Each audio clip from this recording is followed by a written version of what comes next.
Machining is a term covering all the various methods by which metals are shaped with power-driven cutting tools. The cutting operation consists essentially in removing layers of metal by the wedging action of the cutting tool.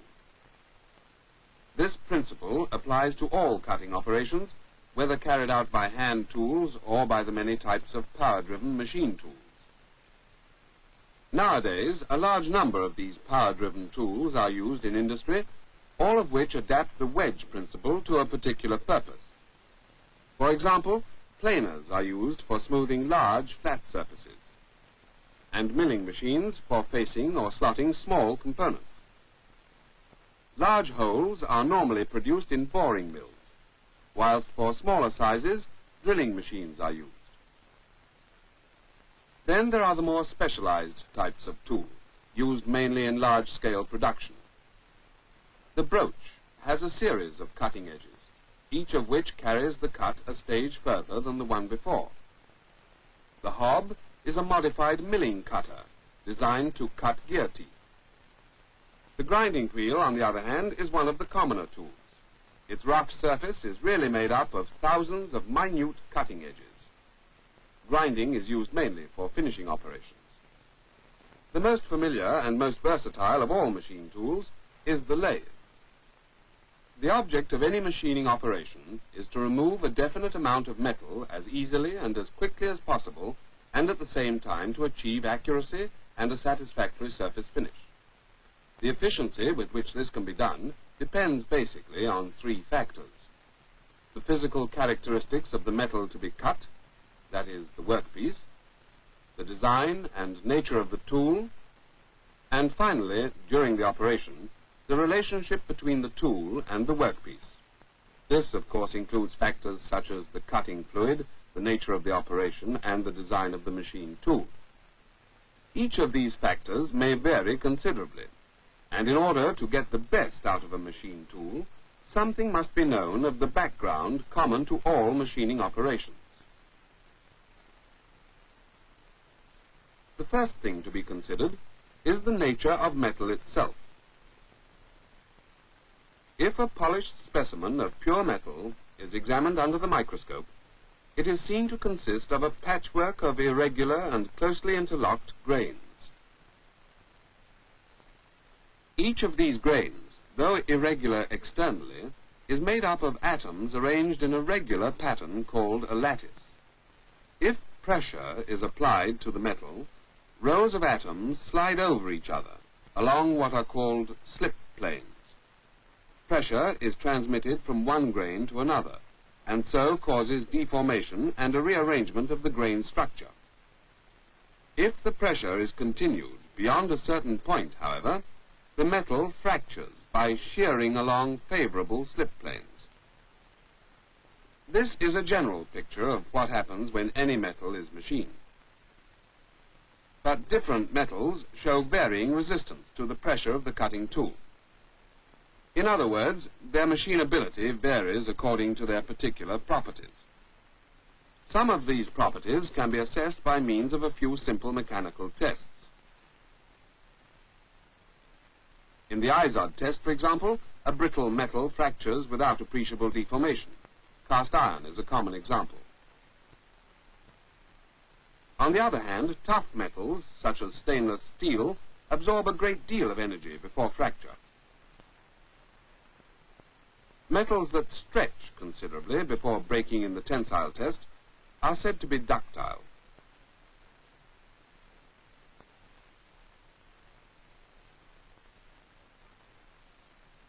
Another property that affects the machinability of metal is hardness. One way of measuring this is to bring a hardened steel ball into contact with the test piece, and then apply a standard load to it, as in the Brunel test. Hardness may be defined as the resistance to indentation. When a metal is being machined, the tool must overcome the resistance of the workpiece. For this reason, tools, in general, are considerably harder than the metal that they have to cut. They must also be tough enough to withstand the heavy stresses which are a feature of most machining operations.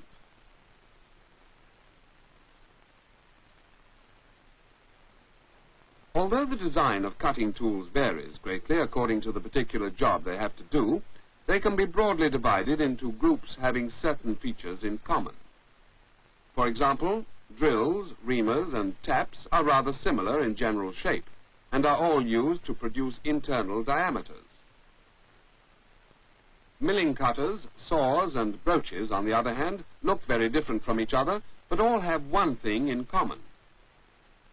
They belong to the group of cutting tools having a number of cutting edges, in contrast to the single-pointed group as used for shaping, planing, and turning. But in all tools, the most important feature is the cutting edge. This must be the right shape, have adequate support, and must be suitably sharp. Tools are given their final form by grinding.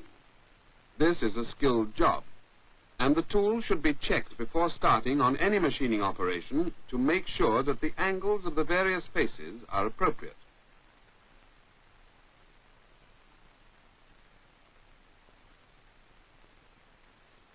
For example, the rake angles are very important. These are the angles which the working face makes with the workpiece.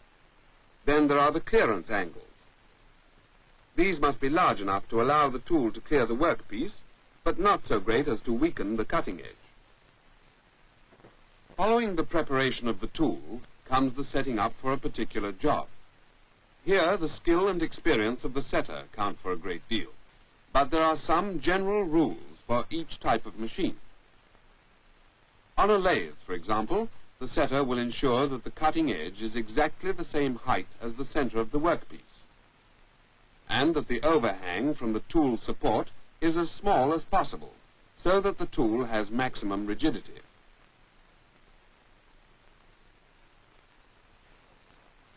We have said that the prime object of any machining operation is to remove a certain quantity of metal as easily and as quickly as possible.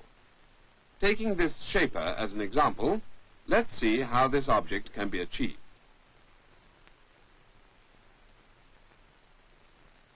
The first thing to consider is the speed of cut.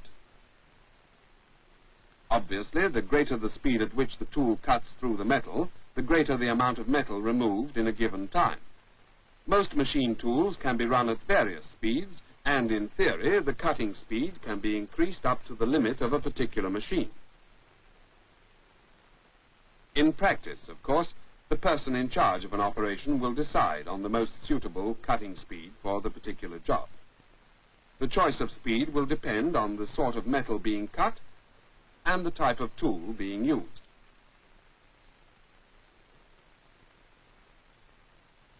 But speed of cut is not the only factor to consider when machining metal. The depth of cut can also be varied.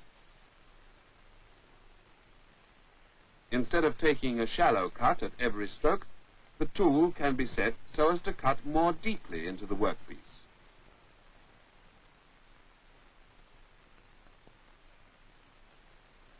Then there is another factor, the feed. This might be called the sideways amount of metal removed at each cut, as in the case of the speed and depth of cut. This can be varied according to the job. If these three factors, speed of cut, depth of cut, and feed, are multiplied together, we get the volume of metal removed in a given time.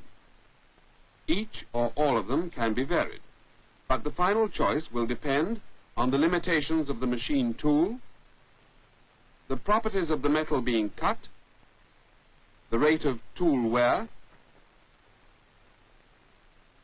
and the surface finish and degree of accuracy required. Let us first see how the properties of the workpiece can affect a machining operation.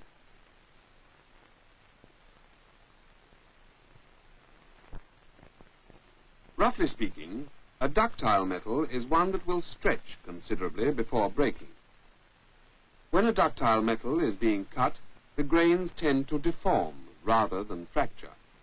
This causes the severed portion of metal to flow over the tool as an unbroken ribbon, forming what is called a continuous chip. This picture has been slowed down and considerably magnified, and the operation performed without cutting fluid, so as to show the actual process of chip formation. With metal of this type, the cutting action is relatively smooth, and in such cases, a high cutting speed with a moderate feed and depth of cut is normally used. In contrast to ductile metals, brittle metals behave quite differently. The chip fractures readily under the shear stresses caused by the pressure of the tool. As a result, the metal comes away in short lengths or segments, giving what is called a discontinuous chip. Brittle metals, such as cast iron, are best cut at moderate speeds with a fairly high rate of feed and depth of cut. Apart from the characteristics of the metal, the conditions of machining are also affected by whether the cut is a roughing or a finishing one. During a roughing cut, metal is normally removed at high speeds, as finish and accuracy are not important. But with finishing cuts, the speed, feed and depth of cut are chosen so as to give the desired accuracy and surface finish.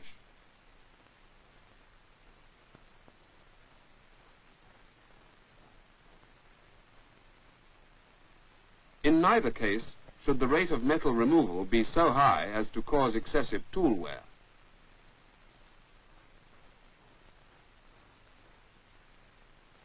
When a metal is machined, heat is produced at the tool tip as the result of friction.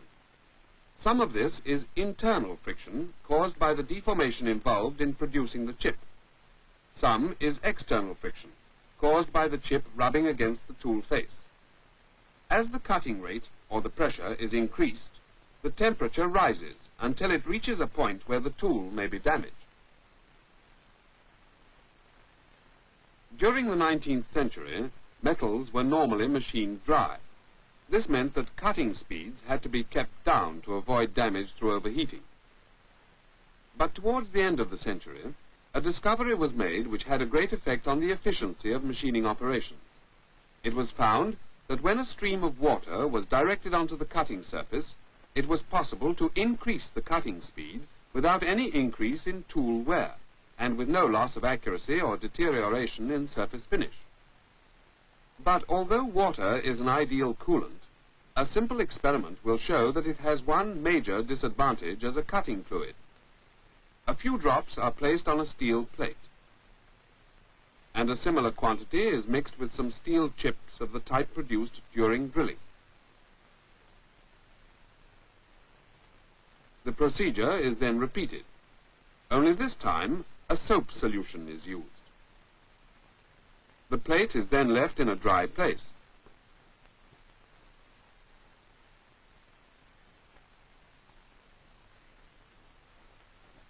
After 24 hours, the steel chips are removed, and the plate is cleaned with a dry cloth. The water has caused severe corrosion of the metal, whilst the soap solution has left only a faint mark. As corrosion can seriously damage machine tools, soap solutions were much preferable to water as cutting fluids. They have the same cooling properties and make it possible to increase cutting speeds by reducing the temperature at the tool tip. The action of a coolant is simple. As it flows over the chip and the tool, it absorbs and carries away much of the heat which has been generated. Generally speaking, the action is best when a large volume of coolant is applied at a low pressure.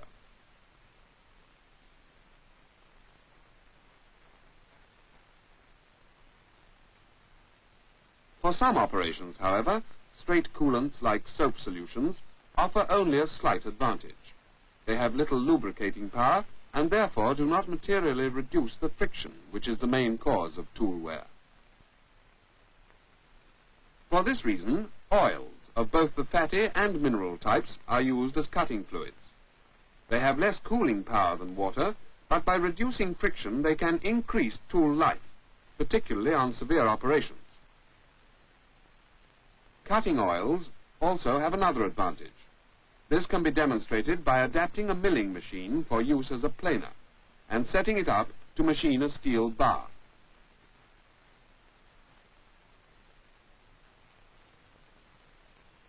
At certain cutting speeds, the surface finish is rough and obviously unsatisfactory for most purposes.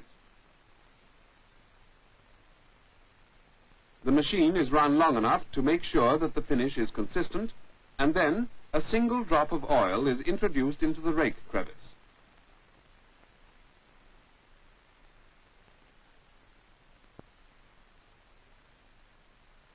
There is an immediate and very obvious improvement in the surface finish.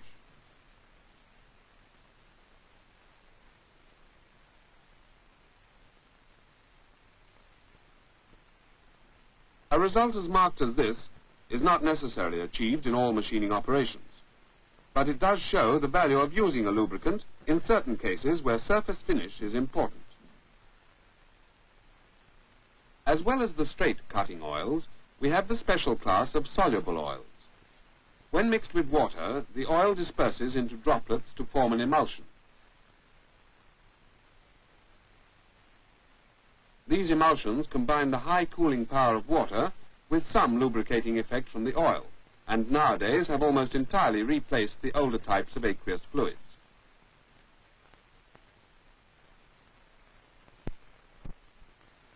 Apart from the advantages gained from the use of cutting fluids, there have been great improvements in other spheres, and in particular the development of cutting tool materials. For many years, steel containing a high percentage of carbon, and known therefore as high carbon steel, was the material generally used for tool manufacture. Much of the best steel of this type was produced by the crucible method.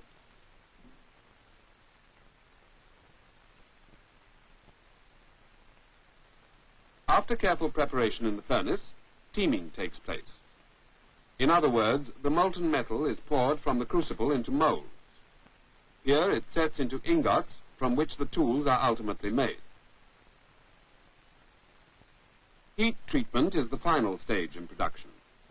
The tool is taken from the furnace where it has been heated to the hardening temperature and is then quenched. This gives it the necessary hardness to do its job. High carbon steel tools are quite suitable for cutting operations at low speeds. But when the cutting rate is increased, the tool softens rapidly as a result of the heat generated and may collapse entirely. Carbon steel tools impose a definite limit on machining rates. But about the same time as the first experimental work on cutting fluids was taking place, there was an important development in the production of tool steels. It was found that when certain elements, especially tungsten, were added to the steel, a very much better tool material could be produced.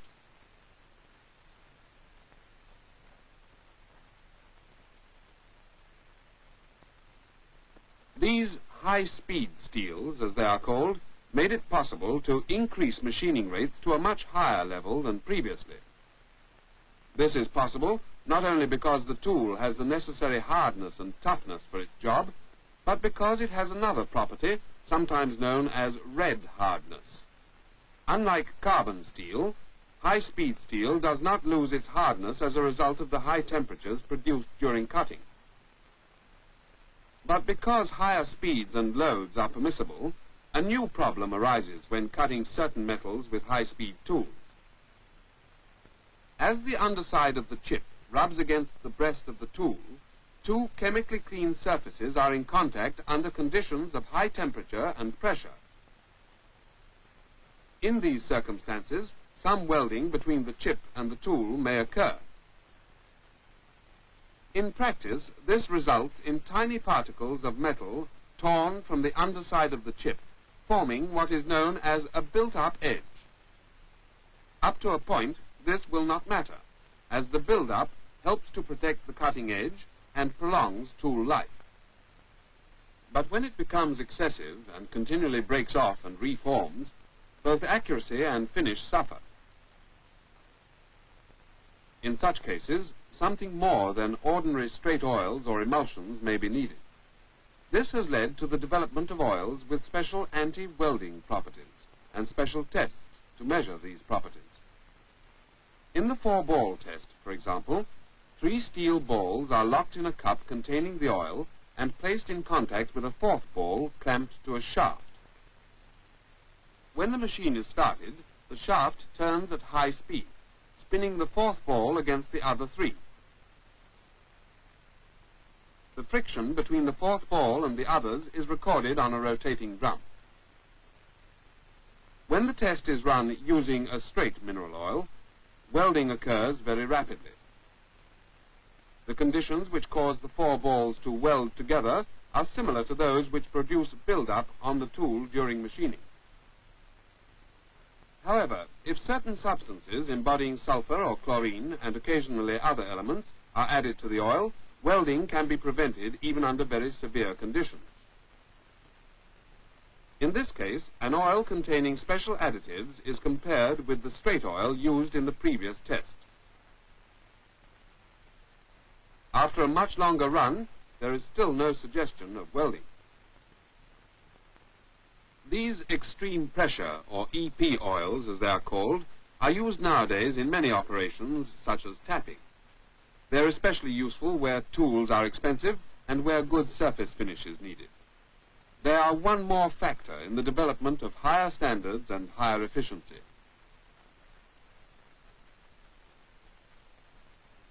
During the past few years, there have been many new problems in machining. On the one hand, the development of new and often exceedingly tough alloys, such as those used in the manufacture of gas turbines and turbojets, and on the other, the continual rise in industrial output, have created a demand for even better cutting materials. One result has been the production of tools fitted with tips of sintered carbide or special non-ferrous alloys. Although exceedingly hard, these materials are also brittle. For this reason, the special tips are brazed onto steel shanks, which gives the tool strength as well as hardness.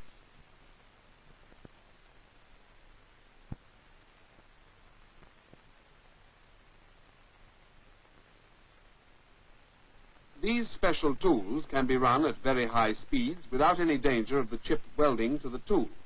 Therefore, they are often run dry. When a cutting fluid is needed, an emulsion is generally selected to wash away swarf and to prevent distortion of the workpiece by keeping it cool. Modern industry is always seeking greater efficiency by increasing output and reducing production costs. To this end, the use of automatic machines for the production of standard parts is continually increasing.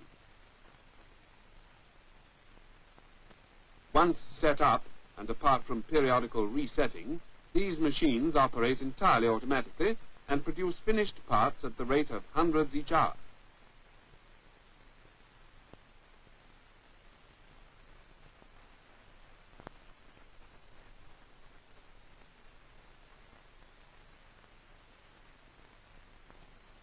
This streamlining of production has been achieved as the result of ingenuity and careful planning.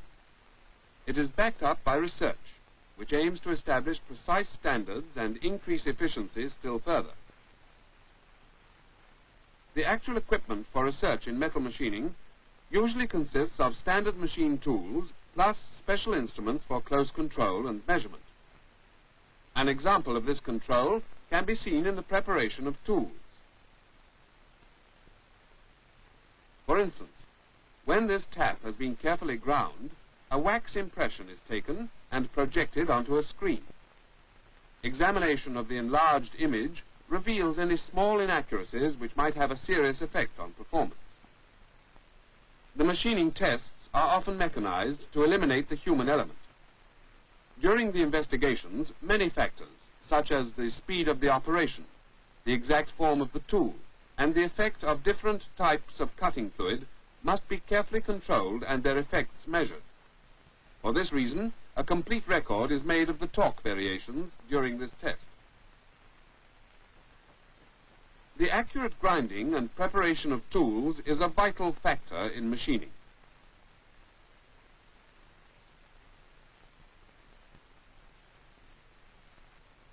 In this case, an investigation is being carried out on the preparation of drills. The exact relation between the two cutting lips of a drill is carefully measured and recorded.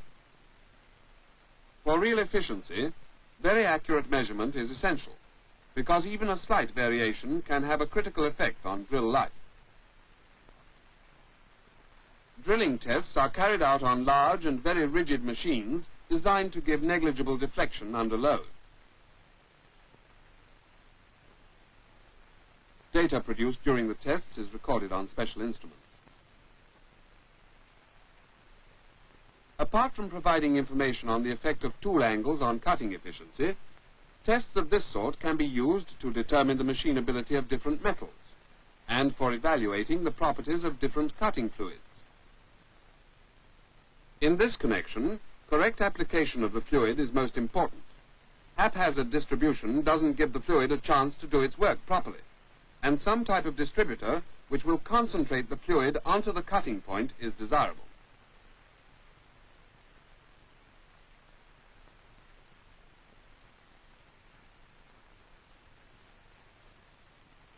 Knowledge and experience in metal machining, coupled with basic research, are the background to more efficient production. In spite of the apparent complexity of various machine tools, all machining operations depend on certain fundamentals. Among these are the physical characteristics of the workpiece, the design and nature of the tool, and the relationship between the tool and workpiece. Efficient machining is a compromise based on sound knowledge of all the factors involved and the skill to apply that knowledge to a particular job. This is the background to the accurate machining of metal.